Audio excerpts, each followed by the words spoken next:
You wrote on Yes. Arizona this week and the mess that was the Coyotes. People forget they used to play in that state until they moved to Utah. Yeah. What was that reporting like? And was that like a week's worth of work, or was that like years worth of like, there's all this shit being said. I guess it's time to write it. I mean, it's a little bit of column A and a little bit of column B. I mean, like for me, and I wrote the piece with Emily. I hope people checked it out. A lot of people checked it out yesterday and read most of it, which made us very happy. How do you know how much of it they read? It was good stuff. So I've been covering this Coyote stuff since like, I was up till 2 a.m. watching Glendale City Council meetings in 2010. Like it sucked. And so I have sort of that intrinsic knowledge of how things have gone down with the franchise. But in putting that piece together with Emily, I mean, it was very much like a last few weeks type deal. Like when it was clear that the deal was going down, and we both talked to Ryan Smith, the new owner in Utah, and talked to a bunch of people on background about how the Coyote situation played out and how this transaction worked. And it's an interesting story. I mean, we definitely cover a lot of the things that people have paid attention to with the Coyotes, like not paying your hotel bills and the son of the owner having input on whether or not Shane Doan should be the president of hockey operations and stuff like that.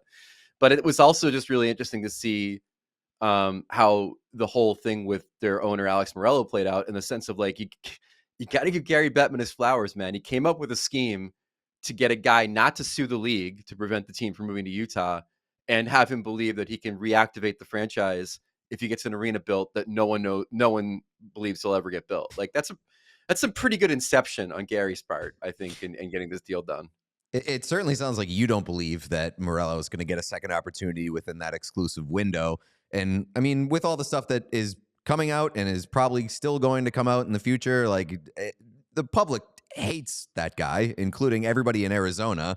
So like, do you believe that there is no chance that he gets a team again? I won't say no chance, because he seems pretty determined to get it done. But there's like 3 things that are kind of in the way. One is that everybody distrusts him. I can't go as far as to say hate, but there's a level of distrust there, not only between him and the public, but him and the municipalities he's going to have to work with. 2 is that this land auction, which was the whole gambit to them trying to get a new arena.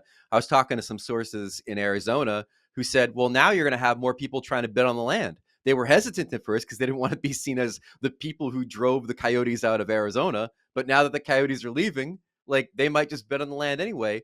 And then the third thing is just like the enormity of the project and getting it done on time. And by time, I mean the timeline the NHL has spelled out. Don't forget, it's a 5-year window to reactivate this team. The league's got to know a year and a half before the team can reactivate that they're going to do it. And, the idea of pulling off this massive project in that span when, conservatively the some of the projects they're talking about weren't going to get done until 2027. I don't know. I'm a healthy skeptic about this coming to fruition. We all silly like the mayor.